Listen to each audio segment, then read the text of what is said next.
No, sir. Okay, everybody, we just got word there's some activity in the courtroom. We're actually going to show you a feed right now. You'll see Erica Stefanko just entered. We believe the jury might have taken a break. Not sure what's happening at this point. It's interesting to see this, Holly, as we wait to see some activity, some mention.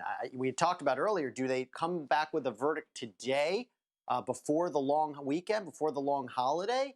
Again, they were only planned to deliberate. They were only planned for this case to conclude before Thanksgiving, not after Thanksgiving. I imagine that would create complications for the jury and the court if this extends beyond today.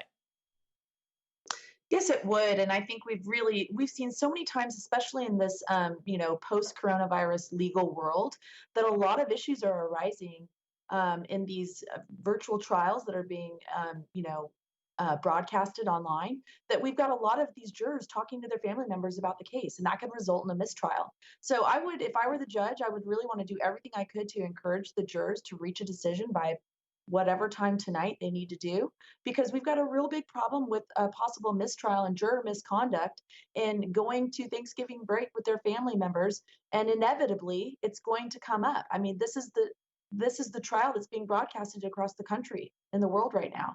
So there's a lot of people talking about it, there's a lot of people watching, and it's going to be virtually impossible for a juror to go home and follow the court's instructions, in my opinion. And that's why we've seen so many problems with this and juror misconduct over the very few cases that have been broadcasted during this pandemic. Tiffany, about a minute. Let me ask you this. Are we entering a